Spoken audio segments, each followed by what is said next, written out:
porque tú le has puesto aquí junto con el pastor Richard para conducir nuestra iglesia. Bendícele en este momento, toma control de él y háblanos a través de su boca. Lo ponemos en tus manos en el nombre de Cristo Jesús. Amén. Amén. Gracias, Fernando. Dios le bendiga en esta mañana. Qué bueno es poder estar en la casa del Señor, ¿verdad? Y especialmente en estos días previo a la Navidad, ya se respira el ambiente navideño.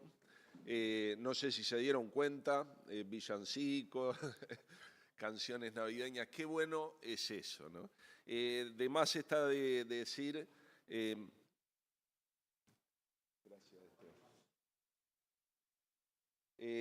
quizá Fernando lo diga al finalizar, pero les voy contando que el domingo que viene, además del culto habitual que va a haber a las 11, a las 20 horas vamos a tener una celebración especial de Navidad y qué bueno sería que puedan estar todos, que puedan invitar a algún vecino, familiar, conocido, que puedan venir. Los hermanos de Flor de Maroña no vamos a tener allá el culto, vamos a venir para acá en un ómnibus, así que bueno, vamos a hacer una cantidad, vamos a tener que poner sillas en el medio, tal vez en el fondo, pero qué bueno es que podamos estar todos juntos para escuchar este mensaje de Navidad. Bueno, y hoy el mensaje va también en línea a la víspera de lo que es la Navidad o el anuncio de la Navidad. Yo les invito a que abran sus Biblias en Isaías, capítulo 9. Voy a leer los versículos 6 y 7.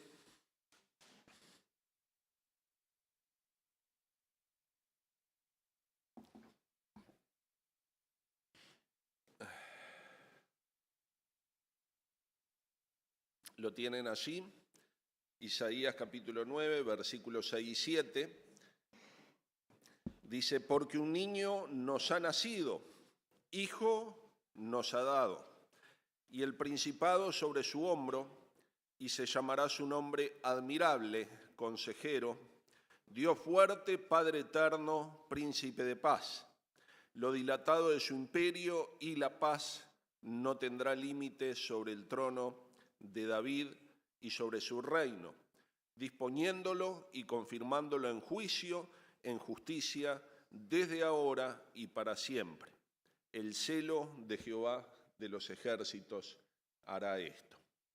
Este es un pasaje muy conocido y es uno de los pasajes proféticos que anuncian el nacimiento del Mesías. De hecho, el Nuevo Testamento lo interpreta de esta manera cuando se hace alusión en los evangelios a este texto en relación al nacimiento del Mesías. Pero a veces muy poco sabemos del contexto en el cual es dado este anuncio. A veces ignoramos las circunstancias que había atrás de estas palabras proféticas que también se unen en el capítulo 7, el nacimiento, el anuncio de que una virgen concebirá y dará a luz un hijo y pondrá su nombre Emanuel. También pasaje de Isaías que el Nuevo Testamento mira o interpreta como el anuncio de este Mesías que ha de venir. Y tendríamos que decir que el contexto histórico de este pasaje data del siglo 8 a.C., o sea que estamos hablando por ahí por el año 735 a.C., ¿no? Isaías habló varias veces sobre el Mesías, no solo de su nacimiento o del advenimiento del Mesías, sino también de los padecimientos y del sufrimiento del Mesías, como en el capítulo 53, pasaje o texto que conocen muchos de ustedes que están aquí. Pero en este caso me gustaría que nos sumergiéramos un poco en el contexto en el cual es hecho el anuncio.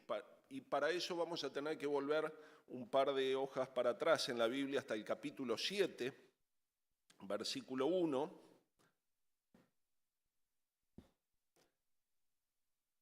Y dice así en Isaías 7:1, aconteció en los días de Acaz, hijo de Jotam, hijo de Usías, rey de Judá, que Risín, rey de Siria, y Peca, hijo de Ramalías, rey de Israel, subieron contra Jerusalén para combatirla, pero no la pudieran tomar.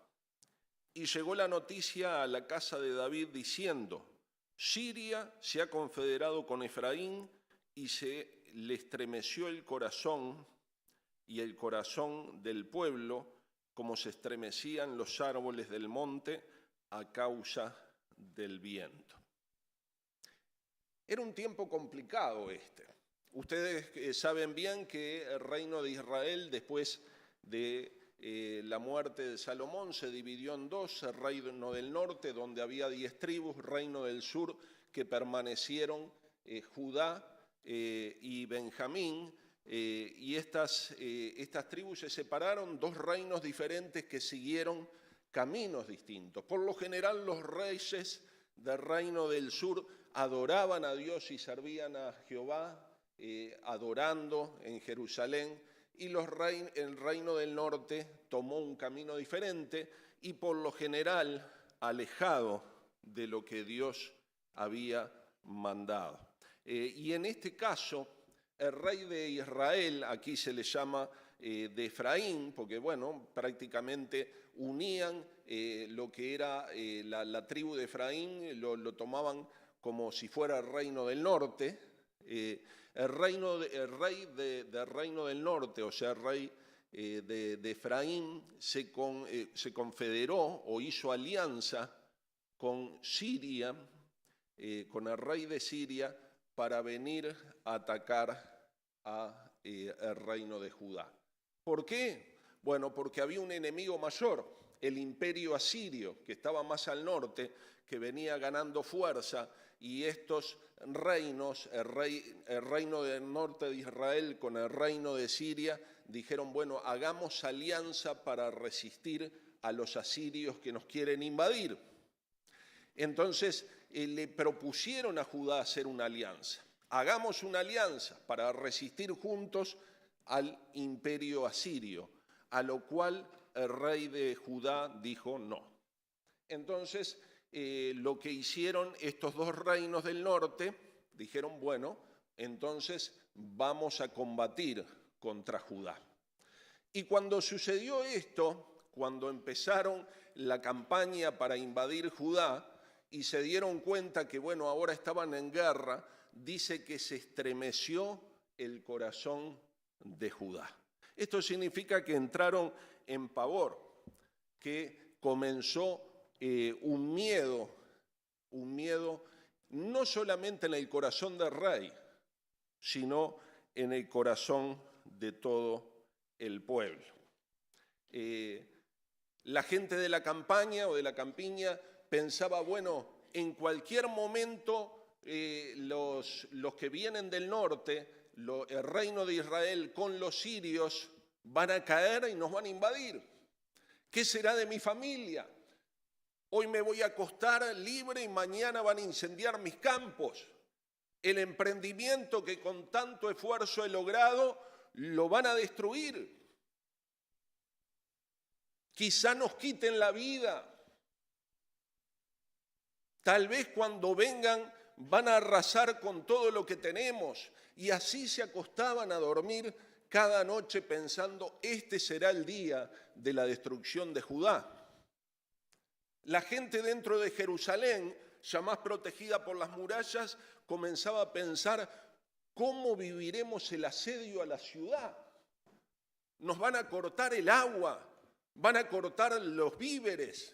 Eso se hacía en las guerras antiguas, se sitiaba la ciudad de modo que los que quedaban adentro murieran de hambre, y la gente comenzó a pensar con mucho temor: ¿qué va a ser de nuestras vidas en el medio del asedio cuando vengan los que nos invadan?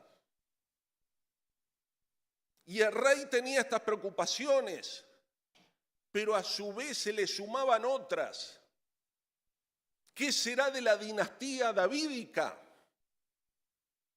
¿Seré yo el último rey de Judá? Y él pensaba para dentro suyo: ¿Dónde está la promesa hecha a David, nuestro ancestro, al cual Dios le prometió que su reino sería eterno? ¿Será que yo seré el último rey de Judá? Y a su vez se le sumaba al rey Acaz la preocupación de qué pasará con mi hijo Ezequías, en ese momento un niño, un adolescente. Porque ustedes bien saben, cuando un reino invadía a otro y se cambiaba de régimen, lo que hacían con la familia del que estaba en el trono era asesinar hasta el último. Por esta razón se estremeció el corazón de Acaz y se estremeció el corazón del pueblo. Tenían temor, se les había ido la paz. Había en este tiempo y en estas circunstancias una sensación de inseguridad, pero había también un profundo sentido de falta de paz. No había paz en las casas, no había paz en la casa del rey, no había paz en el palacio, ni en la ciudad de Jerusalén, porque todos estaban conmovidos. ¿Cuántas veces te has sentido así? Donde la paz huyó de tu corazón. Tal vez un anuncio, algo que vinieron y te dijeron, como en este caso, trajeron una noticia que quitó la paz de tu corazón. Perdiste algo que tenías. El emprendimiento que tenés no le está yendo bien. Circunstancias de la vida que cambiaron. El diagnóstico de una enfermedad que llega. Pero todas estas noticias tienen el potencial de sacudirnos, estremecernos. Dice acá como el viento estremece las hojas de los árboles. Muchas veces nos hemos sentido así. Falta de paz. Dios envía a su profeta, Isaías, y le dice que le lleve a Acaz una palabra de esperanza. Y el profeta viene para hablar con el rey. Ustedes más adelante pueden ver en la lectura capítulo 7, versículo 4.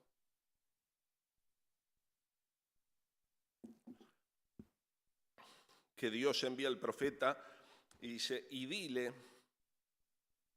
cuídate y ten calma, no temas ni se turbe tu corazón a causa de estos dos cabos de tizón que humean por el ardor de la ira de Resín y de Siria y del hijo de Ramalías. Ha concertado un maligno plan contra ti el sirio con Efraín y con el hijo de Ramalías, diciendo, vayamos contra Judá, aterroricémosla, repartámosla entre nosotros y pongamos en medio de ella por rey al hijo de Tabel. Acá quedan claras las intenciones, ¿no? El profeta viene y anuncia diciéndole a Acaz, no temas, ten calma y no se turbe vuestro corazón. Después pueden seguir leyendo, pero habla del destino y lo que va a suceder con los que le vienen a atacar. Les está diciendo que tengan calma, porque en cuestión de años esas naciones del norte que vienen hoy a atacar ya no van a estar, no van a existir y el reino de Judá permanecerá. Pero también acá el profeta nos cuenta cuáles eran los planes de estos que venían contra Judá. La intención era aterrorizar la ciudad, hacer terrorismo, podríamos decir, quitar la paz de en medio de la ciudad y poner por rey a otro que no fuera de la dinastía de David.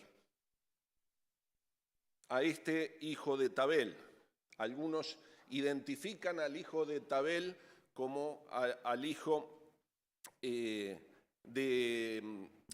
rey de Tiro. también otro enemigo de Judá. Entonces imagínense cuáles eran las circunstancias. El profeta viene a alentar, pero nosotros sabemos en función de este contexto que Acaz no le hizo caso al profeta, sí le escuchó, pero no se fortaleció en estas palabras ni le hizo caso, sino que procuró hacer alianzas. ¿Con quién? Con el enemigo de los otros dos. Tal vez pensando en esto de estrategias humanas, ¿no? El enemigo de mi enemigo es mi amigo. Entonces, procuró hacer alianzas con Asiria, ese imperio que estaba acechando a los otros dos, para que de alguna manera poder ser defendido en el momento que viniera la batalla. Pero no escuchó la voz del profeta. ¿Cuántas veces nos pasa, hermanos, que en medio de estas circunstancias a las cuales mencioné antes, circunstancias personales, familiares, tenemos palabra de Dios? Dios nos habla de una forma o de otra, a través de la lectura de la palabra, a través de una predicación, a través de un consejo de un hermano, y en nuestro obstinado corazón decimos: yo voy a hacer lo que quiero. Yo voy a preservar la dinastía davídica, como pensó Acaz. Si Dios no se ocupa de esto, yo voy a hacer una alianza que me proteja a mí y a mi familia, y así cumplir las promesas de Dios. Cuánto orgullo, cuánta soberbia hay en este tipo de pensamiento que a veces nosotros compartimos cuando buscamos nuestras soluciones humanas a los problemas que tenemos, dándole la espalda a Dios y a lo que Él dice o a lo que Él enseña. ¿Cuántos hay que por tener quebrantos económicos, en vez de confiar y esperar en lo que Dios puede proveer, salen a hacer cosas que no tienen que ver con lo que Dios está pidiendo, o confiar en la suerte, o confiar en prestamistas que asedian para solucionar el problema?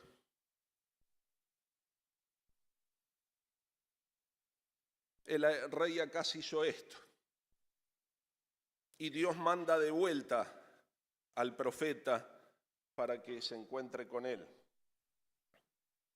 Un poquito más adelante, en el capítulo 7, versículos 10 y 12, dice: habló también Jehová a Acaz, diciendo: pide para ti una señal de parte de Jehová tu Dios, demandándola ya sea debajo en lo profundo o de arriba en lo alto. Y respondió Acaz: no pediré ni tentaré a Jehová.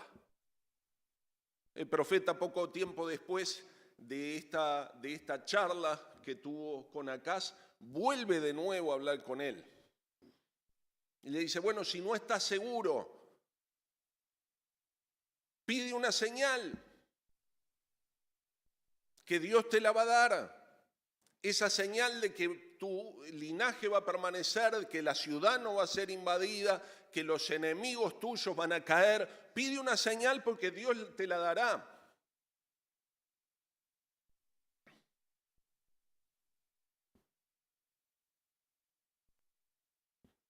Y el hombre, en una espiritualidad tal vez un poco fingida por el contexto de la situación, dice: no, yo no voy a tentar al Señor pidiendo una señal.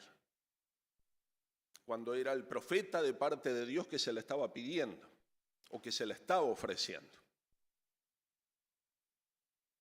De alguna manera había cierta hipocresía en esta falsa espiritualidad,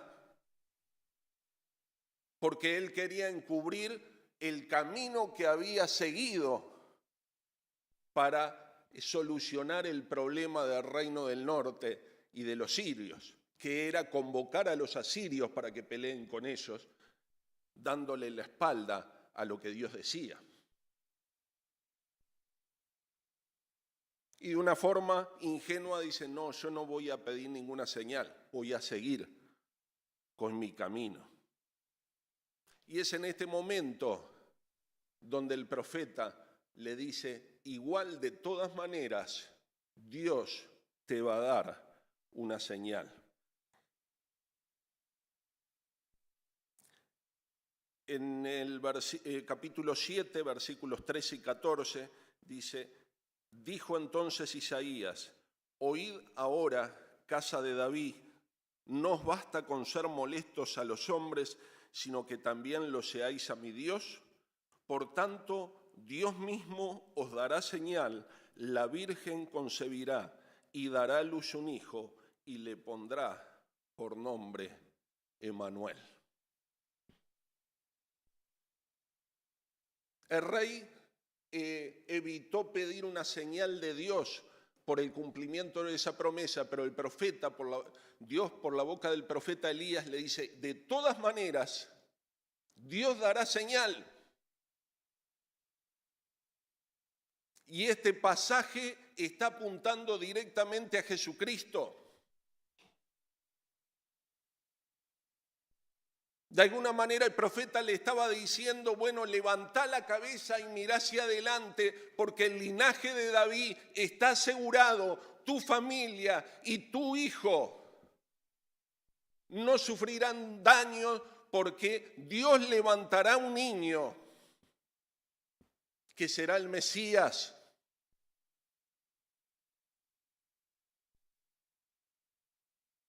Y le está invitando a levantar la cabeza y no mirar las circunstancias, no mirar los problemas, no mirar lo que está sucediendo, sino mirar hacia adelante a ese Mesías prometido que había de venir.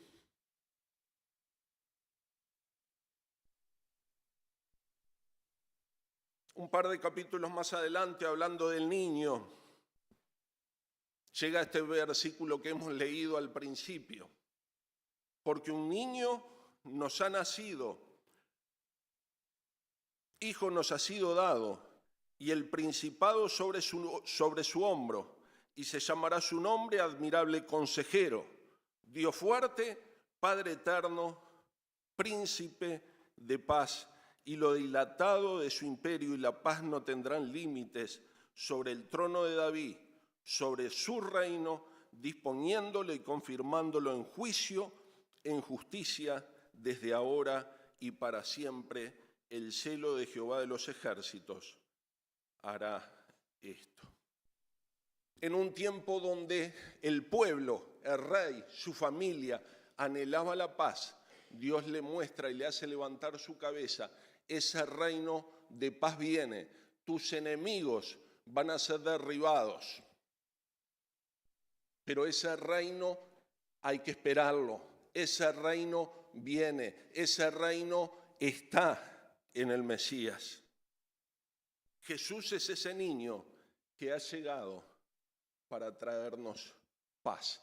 Algunos lo miraban hacia adelante, nosotros hoy miramos hacia atrás y miramos ese momento donde vino el enviado de Dios para traer paz.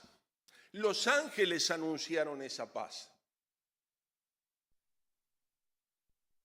El coro de ángeles cantaba, gloria a Dios en las alturas y en la tierra paz y buena voluntad para con los hombres. Cuando miramos este mensaje y este pasaje, estaba proporcionando paz y esperanza a aquellos que vivían 700 años atrás, pero también nos está ofreciendo paz y esperanza a los que vivimos 2000 años después de la llegada del Mesías.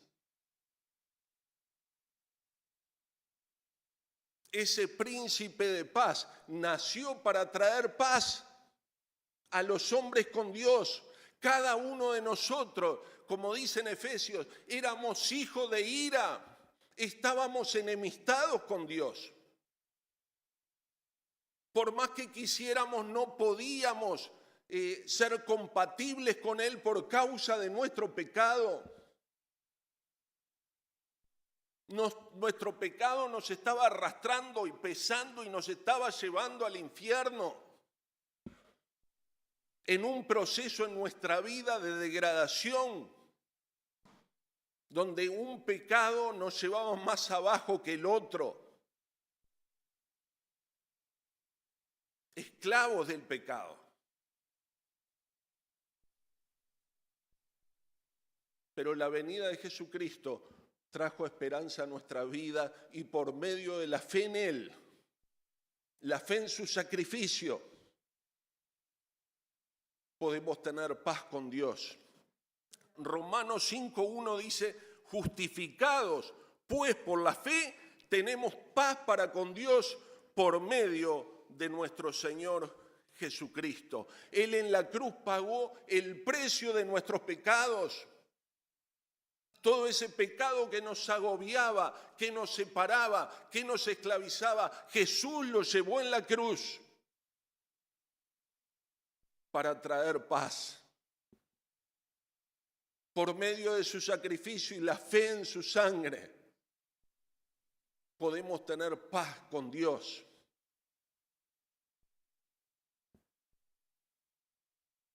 Cada uno cuando vino a Cristo, muchos de ustedes le han conocido y le habrán abrazado como Señor y Salvador, pero cuando vinieron a Cristo y experimentaron el perdón de sus pecados, sintieron paz con Dios por primera vez. Esa enemistad se cayó. Esa separación con Dios se rompió porque Dios mismo en su Hijo Jesús nos abrazó y Él trajo paz a nuestra vida.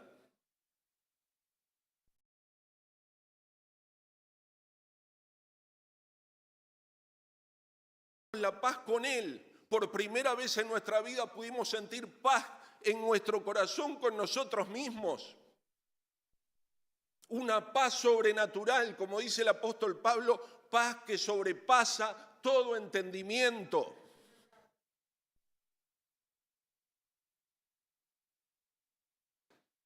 El Señor Jesús decía, mi paz os dejo, mi paz os doy, yo no la doy como el mundo la da. No se turbe vuestro corazón como el de acá, ni tengan miedo. Mis hermanos, cuando nosotros hemos experimentado esa paz que viene del perdón, esa paz que viene de la reconciliación con Dios, bueno, recién allí podemos mirarnos a nosotros mismos y vernos como Dios nos ve. La paz con Dios es el motor que nos mueve en dirección a la paz con nosotros mismos. Solo si entendemos cómo Dios nos amó, es que nos podemos amar a nosotros mismos. Hablaba con un señor en la salida de la iglesia que está en situación de calle y estaba el jueves en un estado bastante agresivo y espiritualmente bastante confuso. Pero después que pudimos hablar, le pregunté, ¿por qué querés que ore? Porque fue lo primero que me dijo, pastor, ora por mí. Después la conversación, al final de la conversación, ¿por qué querés que ore? Para que me pueda amar. Hay quien se mira a sí mismo y no se puede amar.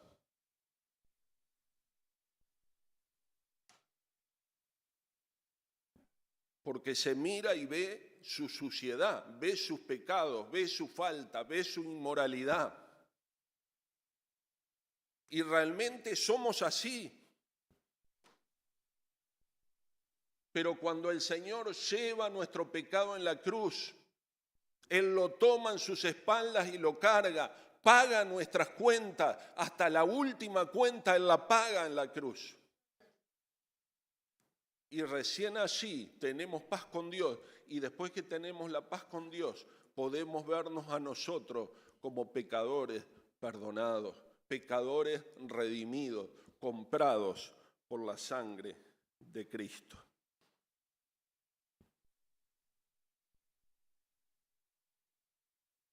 Esa paz es sostenida por el Espíritu Santo que viene a vivir en nuestra vida, porque el fruto del Espíritu es paz.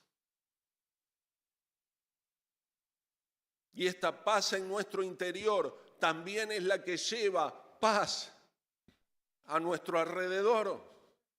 Porque cuando venimos a Cristo, esa paz empieza a derramar con los que tenemos alrededor, con nuestra esposa, con nuestros hijos, con el vecino. Y cada uno de nosotros somos testigos de esa paz. Pasa a ser parte de nuestro carácter. Como citaba, el fruto del Espíritu es amor, gozo, paz, y continúa, pero el fruto del Espíritu es lo que hace en nuestra vida.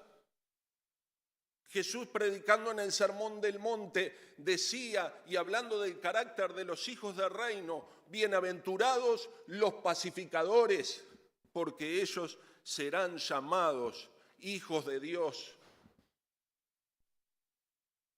Vivimos en un mundo que falta la paz.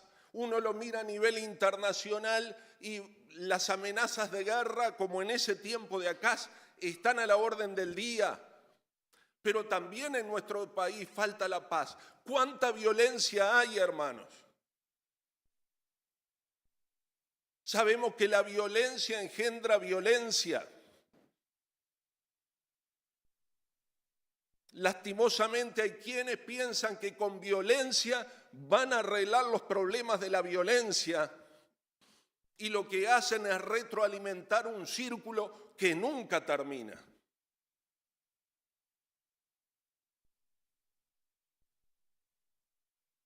Pero nosotros somos llamados a paz, somos hijos de la paz. O sea que la paz tiene que predominar en nuestras vidas. No se concibe un hijo de Dios actuando en violencia.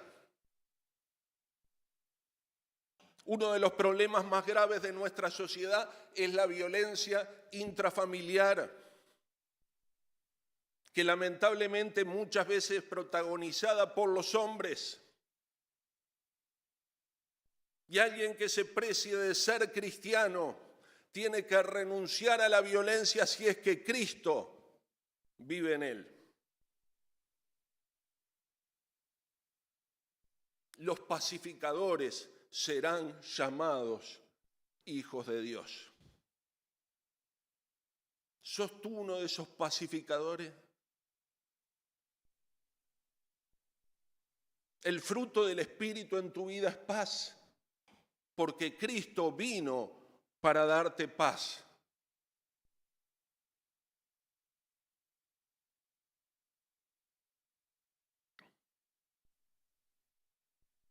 Dice en Efesios que Él es nuestra paz. Él es nuestra paz, hermanos. No hay lugar para la discriminación. No hay lugar para marginar a unos y favorecer a otros.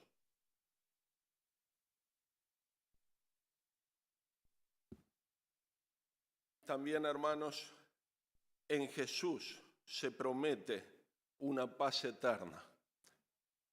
Ese título, Príncipe de Paz, trasciende los tiempos. Y cuando nosotros miramos y vemos en el Apocalipsis, allá no va a haber más guerra, no va a haber más llanto, no va a haber más enfermedad, va a ser un lugar de reposo. Y esa promesa está guardada para aquellos que miran a esta palabra de la profecía con esperanza. La miramos hacia atrás en el anuncio del profeta Isaías, pero la miramos hacia adelante por lo que dice el apóstol Juan, porque esa paz, ese reposo está guardada para cada uno en el que en el Señor Jesús confía.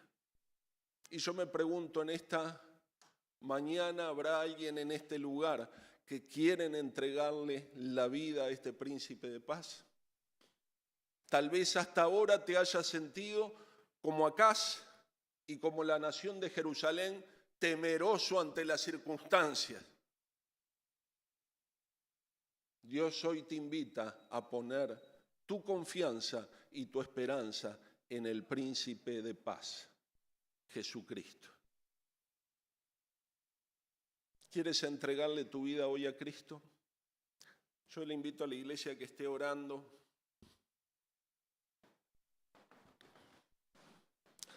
Mientras hago un llamado.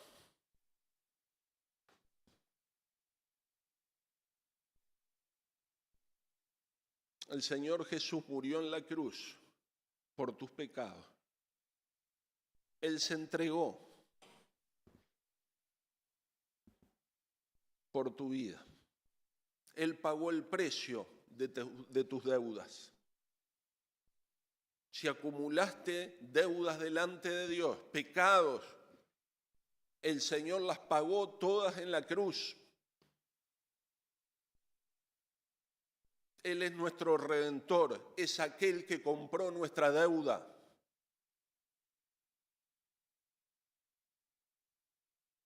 Por medio de Él podemos tener paz con Dios. ¿Querés tener paz con Dios? Tenés que venir en arrepentimiento y en fe en lo que Jesucristo hizo en la cruz. ¿Hay alguien en esta mañana que quiera entregarle su vida a Cristo? Levante su mano si quiere entregar su vida a Cristo en esta mañana. Dios te bendiga, Dios te bendiga, Dios te bendiga. Pueden bajar su mano.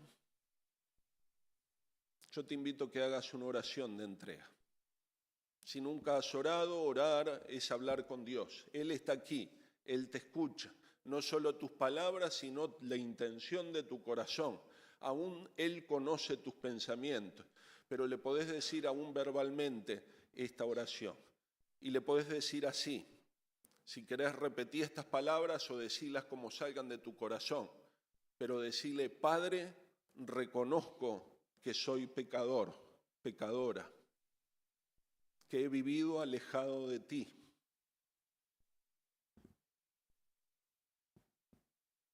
Y reconozco que mi pecado me separaba de ti. Hoy me arrepiento de mis pecados y confieso a Jesús como mi Señor y mi Salvador. Le abro las puertas de mi corazón. Le pido que entre a Él, que su Santo Espíritu entre en mi corazón. Desde ahora quiero vivir para Él, seguirle a Él. En el nombre de Jesús. Amén.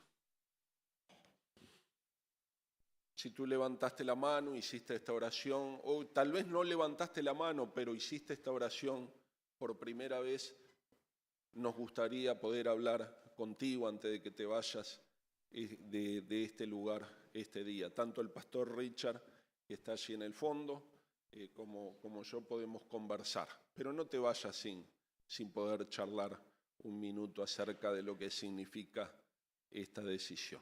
Que Dios te bendiga.